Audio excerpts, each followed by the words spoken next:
그 월급에 잠이 와?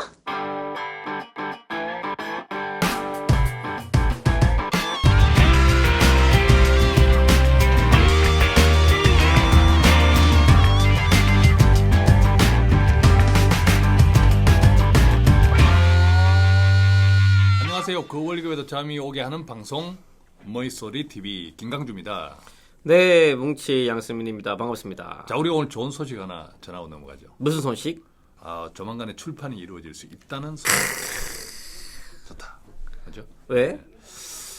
우리 그 청취자분들의 열렬한 성원과 환호에 힘입어 네. 머니소리 TV가 드디어 또 출판사로부터 주목받는 팟캐스트로 등극하여 조만간 또 출판 기획이 진행될 것 같습니다. 근데 책 쓸 시간이 있습니까? 책은 출판사에서 안 써주나요? 우리는 인쇄만 받는 거 아이가? 아유, 모르겠어요. 새해가 밝았습니다. 예, 새해가 밝았습니다. 우리도 이제 보니까 새해가 밝았단 말은 우리가 작년 1월 말부터 방송을 했으니까 1년이 됐단 소리죠, 1년이. 야, 참 1년이 어떻게 네. 간지 모르겠어요, 그죠? 잘 갔죠, 세월 진짜. 빠르다. 예, 처음에 녹음해가지고 파일 다 날려먹고, 한 2시간 했다가 날려먹고, 참, 그래가 여러 번 반복했었죠. 그리고 네. 이제 이렇게 그럴듯한 방송실까지 가지게 될 때까지 가지게 되고. 그러니까. 그죠? 제 골방에서 하다가, 네, 맞죠? 골방에서 하다가 창문이 있는 방이 생기게 되고. 창문이 있는 방에서 네. 비유가 좋은, 그죠? 옆에 10조 원짜리 땅이 있는 어딘 줄 알겠죠? 꼰대 씨는 어때요? 좀 작년을 돌이켜봤을 경우에 방송을 하시면서 좀 아쉬운 부분이라든지 아니면 좀 올해 뭐 기대하시는 방향이라든지 뭐 그런 게 좀 있으신가요? 야, 우리가 할 수만 있다면 네. 이렇게 청취자분들하고 실시간으로 주고받고 이런 방송을 하면 참 재밌겠다는 생각이 들어요. 그죠? 잠실에서? 잠실에서. 어때? 작년에 또 책도 좀 많이 팔렸습니까? 작년에 또 우리 청취자분들의 열화와 네. 같은 네. 열화와 같은 또 성원에 힘입어 네. 책이 많이 팔렸을 뿐더러 또 아쉽지만 왜 아쉬우냐면 책대로 되는 거는 반드시 좋은 것은 아닌데 네. 책에 있는 여러 예시적인 지표들이 또 많이 현실화되는 부분도 없지 않아 있어서 아쉽지만 뭐 어떻게 표현해야 되나 이걸 다행이라고 표현할 수도 없고 하여간 뭐 그런 좀 아이러니한 그런 상황도 있는 것 같습니다. 그렇죠. 그래서 올해가 또 양의 해지 않습니까? 예. 그래서 저희 머니스토리 TV도 양적으로 많은 정보를 드리고, 그리고 또한 질적으로 도움 드릴 수 있도록 열심히 노력하도록 그래 하겠습니다. 또 이게 양의 해라고 하면 반드시 뭐가 필요합니까? 양성민, 양수, 야, 뭉치가 필요하죠, 뭉치가. 양해라면 양성민도 필요하고 양을 이끄는 목자가 필요하죠. 묵자 아니고 목자 그죠? 그래서 양해라고 하는 것이 사실 저는 우리는 이쪽 분야에 있어서 그런지 몰라도 양해다 하니까 야 이게 참 우리 방송도 굉장히 중요하다 이런 생각이 드는 거죠. 그렇죠. 이 맴맴맴맴 하는 이 양들이 제대로 길을 찾아가도록 그죠? 그렇죠. 네, 찾아가도록 음한 길로 가지 않도록 우리가 조금 도움을 드려야겠다 이런 책임감이 맞습니다. 많이 커지더라고요, 그죠? 네. 그러죠. 자, 그런 의미에서 오늘 첫 방송, 그죠? 양들을 제대로 된 길로 예. 안내하기 위한 첫 방송. 그렇죠. 최근에 약한 양들을 노리는 것들 있죠. 이런 약한 양들. 쇠약한 양들. 사기, 금융 사기. 쇠약한 양들을 노리는. 그렇죠. 주로 이제 은퇴자. 그렇지. 은퇴자. 쇠약한 양들이죠. 실질적으로 그 은퇴 전후로 사기를 많이 당하시는 분들이 있으신 것 같아요. 왜 그럴까요, 근데? 그 와이프가 가만 안 둬요. 가만도. 가만 안 둬. 와이프가 내 꼬박꼬박 그 돈을 갖다 주니까 이게 죽을 때까지 갖다 줄 줄 아는 거야, 이게. 그치. 그죠? 그래서 나는 은퇴했어. 근데 돈이 꼬박꼬박 안 나와. 그런데 와이프는 은근히 계속 바래, 그죠? 그렇죠. 그리고 자꾸 이제 돈을 안 갖다 주니까 디스해, 디스. 그렇지. 디스. 자꾸 이렇게 좀 낮춰보는 것 같아. 네. 그죠? 뭐 이렇게 밤일도 잘 안 되는데. 그렇지. 그러다 보니까 의기소침해 주어서 의기소침해지면서 나도 아직 안 죽었다 이런 심리들이 또 심리 저변에 있지 않을까 하는 생각도 들어요. 그렇죠. 그러니까 중요한 건 우리는 이제 안 당하려면 보통 사기꾼들도 수법이 있거든요. 전형적인 수법이 있어요. 심리적인 뭐 건의라든지 미끼라든지 뭐 압력을 이용하는 방법도 있는데 중요한 거는 이 평소에 자기 스스로 이 금융 사기를 당할 가능성이 높은 행동들에 대해서 그런 것들을 한번 확인해 보자 이거지. 예. 그러면 그걸 확인해 보고 그런 게 있다면 그에 대해 주의를 기울일 필요가 있다 이겁니다. 예. 요즘 그래 식당이나 이렇게 찻집 같은 데 가면 예. 어떤 이제 시니어 분들, 은퇴하신 분들, 나이 예. 좀 지긋하게 되신 분들이 엄밀하게 속닥속닥 하는 것을 지나치다가 슬쩍 들으면 어쩔 수 없으니까 자연스럽게 예, 흘려듣게 되면 그렇지. 두 가지 중에 하나인 경우가 많아요. 엄밀하게 속닥속닥 하는 것. 그렇지. 하나는 다단계, 예. 또 하나는 이런 뭐 이렇게 금융 사기 비슷한 투자나 그렇지. 이런 쪽의 이야기인 경우가 많아요. 여러분들은 뭐 그렇게 느끼는 적 없었나요? 많아들 걸요. 그래서 한번 청취자분들이랑 한번 얘기해 볼까요? 예. 이런 금융 사기를 당할 만한 취약성이 있는지에 대해서 한번 스스로 한번 보도록 하겠습니다. 자, 첫 번째. 평가해 보시죠. 첫 번째, 공짜 점심을 주거나 선물을 주는 세미나 등에 참석한 적이 있나? 야, 이게 공짜, 이거 네. 대단한 매력이죠, 대단한 매력. 굉장하죠. 언젠가 우리가 이제 한전 옆에 있는데요. 한국전력 본사의 구내식당에 네. 저희들이 간혹 관계자인 관계로 구내식당에 밥을 먹으러 갈 때가 있어요. 네. 근데 구내식당 앞에서 뭔가를 공짜를 몇십만 원짜리를 나눠주는 거예요. 뭐였죠? 그게? 그때 뭐였더라? 몇십만짜리를? 그죠? 몇십만 원짜리. 뭐, 이거 뭔가 그 기억이 안 나요. 네. 아, 이게 나이가 들면요. 어제 일도 몰라요. 근데 작년 일이잖아, 이게. 네, 그러니까 뭐, 모르는 게 당연하지. 근데 뭔가를 몇십만 원짜리 나눠주는데 그냥 공짜로 주겠어요? 딱 보니까 보험을 팔고 있더라고. 아, 진짜. 우리 알잖아요, 그죠? 네. 예, 알잖아. 그치. 이게, 그죠? 그저 줘도 안 사야 되는 보험을 팔고 있더라고. 근데 그거 원래 불법이거든요. 네, 그런데도 줄을 서 있다는 거죠. 줄을 서 있다는 거야. 이거 가져가시고요. 마음에 안 들면 이렇게 반품해도 됩니다라는 말까지 보태니까 그냥 줄을 서더라고. 그러니까 특히 노인들 보시면 무료 점심, 효도가 많죠. 그죠. 버스에 모시다 다니면서 상품을 많이 강판하는 경우가 좀 있죠. 일단은 무료를 다 제공을 해줘. 예. 그런데 사람들은 알잖아요. 우리가 꼭 이런 것이 아닐지라도 공짜는 세상에 없다. 근데 알면서도 일단 받아. 그렇지. 받으면 희한하게 뭔가를 해줘야 되지 않을까라는 그렇지. 그 미묘한 심리 때문에 어. 이제 뭘 한 게 하는 거죠. 그- 그래서 이런 공짜 점심이나 선물을 주는 세미나 참석한 적이 있는지 한번 네. 테스트 한번 해볼 필요가 있다면 조심해야 되는 거죠. 그렇죠. 있다면 이런 습관에 우리가 이렇게 원래 선거철 이런 게 있잖아요. 그죠? 받고는 안 찍을 수가 없어. 이런 게 있거든. 이런 게 참 사람의 심리를 정서를 딱 올가매는 거죠. 그리고 최근에 이제 그 워낙 금융 환경이 안 좋다 보니까 여의도에 사기가 많이 발생되고 있는 것 같아요. 즉 금융 전문가가 전문가인 것처럼 행동을 하면서 사기를 치고 다니는 거죠. 자, 이런 적 있냐 없냐 이거죠. 자, 그러면 우리는 그럴 경우에 대해서 전문가한테 자격증이 있는지를 확인해 봤는지. 예, 이게 중요한 포인트인 거죠. 근데 원래는 이 사기꾼들이 전문가보다 더 전문가답게 해다녀요. 그렇지. 그게 사기거든. 그죠? 원래 전문가들은 이렇게 자기가 당당하고 정당하면 자기 것을 대해서 이렇게 표내려고 하는 마음이 별로 없잖아요. 그렇지. 뭐 자기는 네. 당연하게 전문가니까. 근데 전문가가 아니다 도둑이 제발 저린다고. 그죠? 전문가가 아닌 사람들은 흉내를 내야 되니까. 그렇죠. 전문가보다 더 전문가답게 하는 거기서부터 시작을 한다니까요. 그렇지. 그리고 특히 또 이제 보험 상품 같은 경우는 보험 상품이라 이런 것 같은 경우는 직접 그 자택에 와서 상담하는 경우가 종종 있죠. 예. 실질적으로 자격증이 있는지 대부분 확인 안 한다 이거죠. 예. 그래서 간략하게 이렇게 하시면 돼요. 금융 자격증을 조회해 볼 수 있는 사이트가 있어요. 뭐 대표적으로 뭐 한국 FP 협회라든지 이쪽을 통해서 그분들이 자격증을 보유하고 있다고 한다면 간략하게 이름 정도만 가지고 입력하시더라도 기본적인 조회 가능합니다. 네, 그래서 그렇죠. 그 부분들은 반드시 확인할 필요가 있을 것 같습니다. 또 네. 이제 주식이나 이런 투자 쪽에서도 뭐 예를 들면 기본적으로 펀드 상담사 그런 것도 있고요. 그렇죠. 또 뭐 투자자 이거 여러 종목들의 이런 어떤 라이센스들이 있어요, 그죠? 예, 그런 것들을 조금 되짚어 보면 좋겠다 생각이 듭니다. 네, 그리고 이제 뭐 투자 자금을 모집하는 회사가 일단은 이제 제도권 금융회사인지 아닌지도 한번 확인해 볼 필요가 있을 것 같아요. 예. 네. 여기서 꼭 짚고 넘어가야 될 것은 저희가 거월급의 자매와 모이솔 TV는 투자 자금을 모집한 회사가 아닙니다. 그렇기 때문에 혹여 저희의 유명세를 사칭해서 뭐 모이솔 TV 관계자라든지 그렇게 하면서 뭐 지금 연 뭐 2배, 3배짜리 투자 자금을 긴급하게 모집하고 있는데 뭐 뭉치 실력 알지 않냐 이러면서 접근하는 사람 있으면 바로 카트하십시오. 저희들은 연락할 필요도 없습니다. 예, 꼭 명심하시고.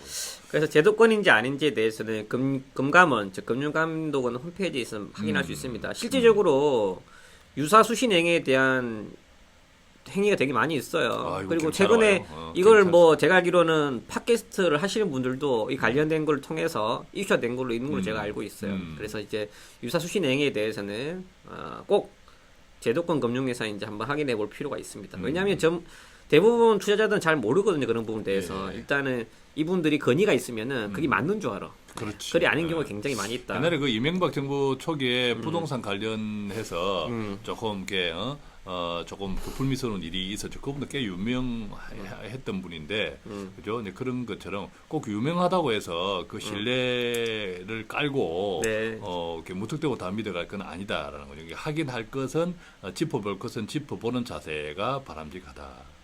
맞습니다. 그리고 이제 주식 관련돼서 사기가 특히 많은데, 대부분 이런 사기 관련된 주식들은 비상장 주식인 경우 굉장히 많이 좀 있어요. 그래서 특히 이제 비상장 주식 같은 경우는 거래소에서 거래가 안 되기 때문에 가치를 평가하기 굉장히 어렵습니다. 그리고 중요한 건 심지어 이런 수법이 당하시는 분들은 거래소가 뭔지도 잘 몰라. 그렇기 때문에 상장 비상장에 대한 차이도 잘 모르시는 분도 있으시기 그렇죠. 때문에 일단 한국 거래소에서 정상적으로 거래돼 있는지 상장돼 있는지 그런 부분들 비상장 상장에는 뭐 그 기업이 유명해서 상장을 받았냐 상장을 못 받았냐 이렇게 이해하시는 분도 있어. 진짜로. 진짜 있다니까. 그래서 이제 한국 거래소 이제 한국 거래소에서 상장 공시에 대한 시스템이 있으니까 우리가 오늘 이제 이게 상장이라고 하는 것은 우리가 코스닥 코스피라고 하는 뭐 코스닥 코스피 이런 주식 시장에 그죠? 공적인 그 주식 우리가 이제 한국 거래소 거기에서 거래가 되는 그죠? 그런 주식들을 이야기하는 겁니다. 상장 주식이라고 하는 것은 상장을 받은 게 아니라 맞죠. 그리고 대부분 주식에서 집안 말아먹었다 이러신 분들이 또 투자를 할 때 내가 어디서 일하는 분들한테 들은 정보인데 이게 몇 년 뒤에 어떻게 된다더라. 특히 신생기업이라든지 신기술이라든지 이런 것들에 대해서 혹해가지고 당하는 경우가 굉장히 좀 많이 있죠. 많아요. 요즘 그 문제는 그런 신기술을 검증할 수가 없다는 거예요. 그죠? 능력도 안 되고 요즘 뭐 별의별 그죠? 종목이 싼 거는 이유가 있는 거죠. 그래 특히 참고로 미국에서는 미국의 그 투자자 교육 재단에서는 이 저가 제로하는 기준을 약 $5. 대략적으로 지금 원화로 계산해 보면 한 5천 몇백 원 정도 되죠. 그 정도로 $5를 제시하고 있으니까 그 이하에 대해서는 투기적인 저가주가 될 수도 있는 거죠. 자, 그 부분에 대해서는 최소한 싸서 여러 개를 살 수 있어 좋은 게 아니라 싼 거는 그만큼 이유가 있으니까 그 금액이 낮을수록 한번 조심을 해야 된다. 이렇게 정리하고 있습니다. 그 다음에 이제 6번째로 친구, 가족, 이웃, 직장 동료 이 아는 사람의 추천한 거에 대한 투자를 대해서 생각해 본 적 있냐 이거지. 자, 이 말은 이렇게 되짚어 이야기하면 우리가 평소 믿을 만한 사람, 믿을 만한 사람이 무엇을 권유하거나 추천한다고 해서 그 사람을 믿는다고 해서 그 사람이 이야기하는 정보까지 신뢰를 해버리는 그런 경우가 흔치 않게 많다, 흔하다라는 거죠. 그렇죠. 투자 사기를 당한 그 분들을 피해자들의 70%가 이런 친구라든지 친척이라든지 이런 주위 동료분들에게 추천을 받고 투자한 경우가 굉장히 많이 사기를 당하더라. 이 부분에서 제가 하나 팁을 하나 드리고 싶은 게 아내를 잘 활용하세요. 아내를 잘 활용해. 왜냐하면 아내들은 촉이 있어. 왠지. 촉이 있지. 촉이 있어. 예를 들면 집에 가서 뭐 개똥이가 예를 들면 친구든 뭐 누구이든 간에 내 아는 사람 아내도 알고 있는 뭐 개똥이가 뭐 이렇게 어디 투자하라는데 하고 괜찮을 것 같아. 그렇지. 당신 뭐 우리가 또 돈 좀 있어 이렇게 이야기하면 아내는 그거 몰라. 그 뭐 무슨 이야기도 몰라. 그렇지. 그러는데 왠지 촉이 있어. 그러니까. 그렇지. 왠지 촉이 있어. 뭔지 모르겠어. 근데 왠지 촉이 있어. 근데 그거 별거 좀 그런 것 같아 이런 느낌이 있다니까 아내가 이게 희한해요. 이게 그러니까. 촉이 있어. 그렇지. 그 촉을 무시하면 안 돼요. 맞아. 무시하면 안 돼. 그리고 대부분 분들이 뭐 익숙한 거에 대해서는 의심을 잘 안 하시는 경향이 좀 많이 있으신 것 같아요. 그리고 특히 이제 요청한 적도 없는 이제 금융상품 광고 전화 이런 것들은 당연히 수신 거부로 해놓으셨는지 아니면 광고 문자 메시지에 대해 스팸 문자를 기록하셨는지 많은 분들이 이런 부분들에 대해서 그냥 수신 거부로 설정을 해놓는 것보다는 단순히 무시를 하는 경우가 굉장히 많이 있으시거든요. 이럴 때 한 번씩 노출될 경우가 굉장히 많이 있다 이거죠. 사기 피해에 노출될 확률이. 근데 이게 스팸이라든지 수신 거부 이것은 해도 다른 번호로 또 오니까. 그렇지. 야, 이게 참 이건 거의 범죄와의 전쟁하고 같아. 범죄. 그렇죠. 처음에는 이렇게 뭐 이명 대리 처음에 이명 대리가 뭐 고객님 뭐 1,000만 원까지 긴급 자금 대출이 가능합니다. 이렇게 올 때 진짜 VIP인 줄 알았어 내가. 야 VIP인 줄 알았어. 어떻게 내가 돈이 필요한 것도 이렇게 한 방에 알고 야 이렇게 바로 이렇게 서비스가 올까 VIP인 줄 알았는데 지금도 그런 분들 간혹 계시죠, 그죠? 네. 그렇죠. VIP 아닙니다. 호구입니다, 호구. 그렇죠. 수신 거부 스팸 정도 중요할 것 같고요. 그다음에 이제 금융 상품을 보통 안내할 때 판매용은 전화가 오면 이제 이야기를 많이 경청하거나 아니면 우편으로 온 판촉물에 대해서 자세히 읽어본 적이 있냐 이거죠. 대부분 수가 없지. 네, 그렇죠. 무슨 말인지 몰라. 그렇지. 그리고 복잡해. 네. 우린 복잡한 게 싫어. 요즘 SNS에 노출되면서 점점 이렇게 종이를 읽는 것에 대해서 점점 거부 반응이 있어요. 불편해져요, 부담스러워요. 그런 현상도 있는 것 같아. 그렇죠.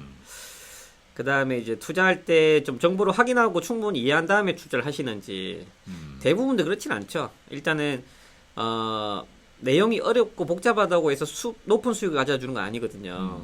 근데 특히 이제 본인이 이해할 수 없다면 투자를 안 해야 되는 거예요.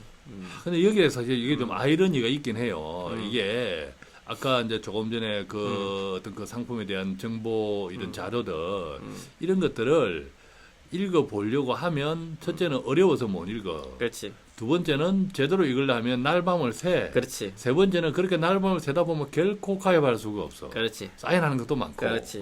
그런 이런 아이러니가 있어서 현업에서 활동하는 우리들 입장에서 보면 결국은 신뢰할 만한 사람인 것 같아요. 그런데 이제 그 신뢰할 만한 사람을 어떻게 필터링을 하냐, 잘 구분하냐, 이제 이런 것이 오늘 우리 이야기의 현실적인 또 주제가 아닌가 싶은 생각도 듭니다.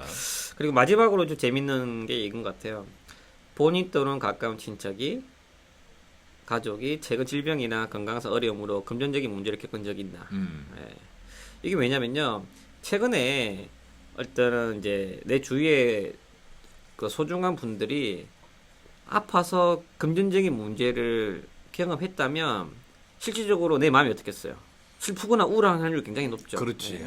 그러면 일대 올바른 투자 결정 내리기에 쉽지 않은 편이 좋다 이거죠. 심리학에 의하면은 위축돼. 그렇죠. 내가 슬프거나 우울할 때 평소보다 물건을 더 비싸게 줄 확률이 굉장히 높고 비싼 물건을 싸게 팔 확률이 굉장히 높다 이거죠. 말씀드렸죠. 그때 실현당해서 포장마차 갔는데 가격표 보고 메뉴를 시키지는 않는다 이거죠. 아무거나 주세요 이렇게 얘기하는 거죠. 그렇지. 그러니까 마찬가지야. 이게 좀 중요한 포인트니까 최근에 그런 심리적 상태가 있다면 아무래도 좀 사기에 취약하다. 그래서 이런 마음가짐들에 대해서 준비하는 것들이 좀 굉장히 중요하지 않을까 이런 생각이 듭니다. 예. 실질적으로 보면 최근에 그 뭐죠 그게? 자, 패스. 새 첫날부터. 예. 근데 또 재밌는 게 보면 이런 금융 사기에 취약한 행동들도 있지만 이 사회 인과학적으로 금융 사기에 취약한 섹터가 있다고 얘기를 한답니다. 기존 연구들에 따르면 대부분이 남성, 금융 사기에 취약한 특징들이 남성. 또 재밌는 결론은 상대적으로 부유한 층. 왜냐면 이 남자들이 우리가 운전을 해보면서 느끼지만 절대 길도 안 물어봐. 그렇지. 남자들이 내가 알거든. 아내가 옆에 있으면서 아이고 모르면 좀 물어봐 하는데도 괜찮아 이렇게 하면 될 거야. 괜찮아 이러면서 길도 안 물어봐. 이러니까 물어보지도 않는 이 족속의 남성이니까 사기를 많이 당하지. 그렇지. 오히려 그리고 이제 상대적으로 부유한 층. 네. 왜냐하면 상대적 부유하니까 사기에 노출될 확률이 굉장히 높겠죠.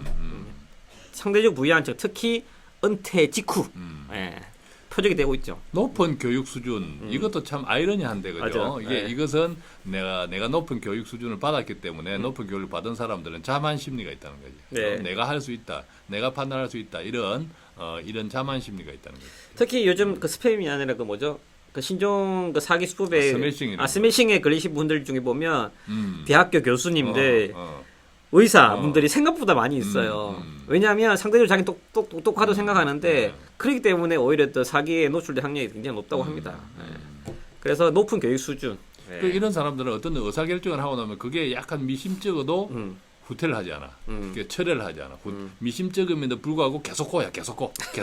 왜? 나는 실수하면 안 되는 인간이거든. 네. 나는 실수할 수 없는 맞아요. 인간이야. 그러니까 계속 고. 그러다가 피봐.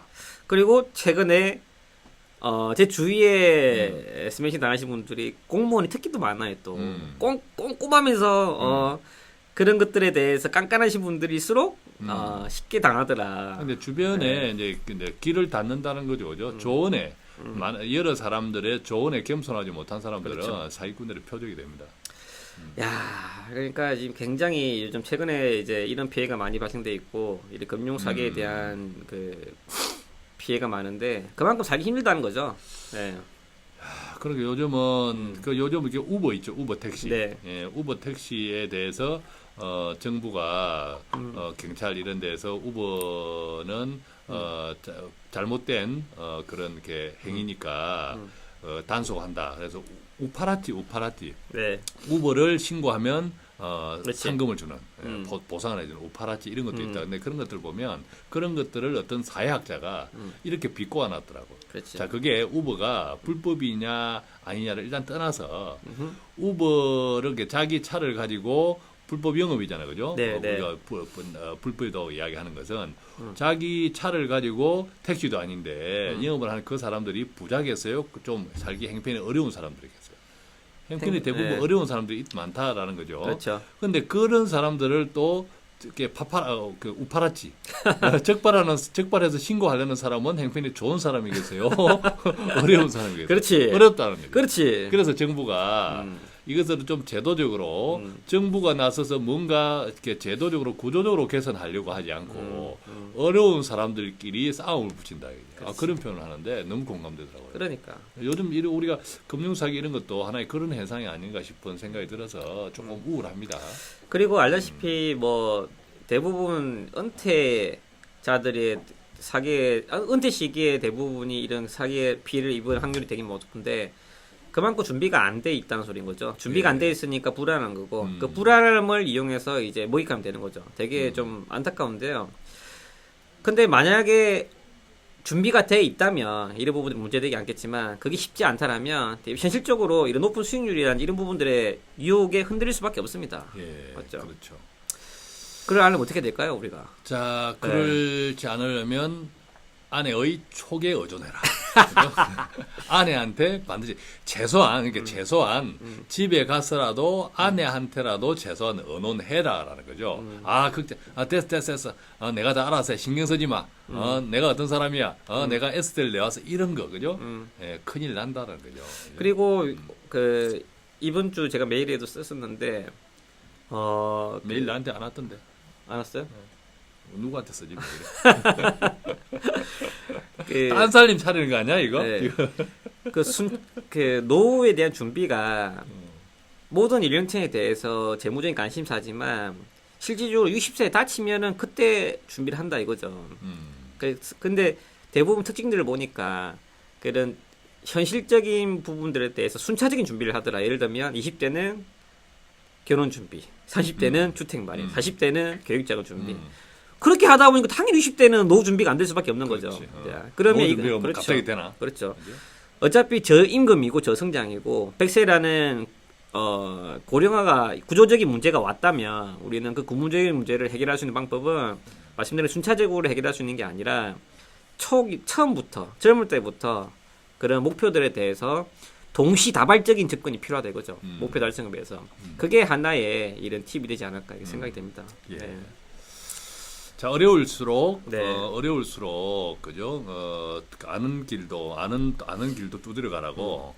어려울수록 가능하면 주변 분들에게 주변 분들의 조언을 그죠? 조언을 흘려 듣지 말기를 바랍니다. 네, 그래서 뭐 최근에 뭐 은퇴 관련돼서 여기 문의가 좀 많이 있으신데요. 뭐 기타 추가적으로 뭐 궁금하신 부분이라든지 아니면 은퇴를 앞두신 분들 그런 분들이 있었다면 그런 은퇴 직진 앞두신 분들은 꼰대가 기가 막히게 상담을 도움을 많이 드리고 있습니다. 자, 꼰대한테 오시면 투자자산 운용사 자격증도 보여드리고 재취업에 대한 정보도 드리고 네. 은퇴자 지원 제도에 대한 정보도 드리고 책도 사인해드리고 자, 뭐 추가적인 질문사항 있으시다면 저희 머니스토리.tv 홈페이지 들어오셔서 노트 주시고요. 자, 속지 않는 2015년 됩시다. 네. 예, 수고하셨습니다. 네, 감사합니다.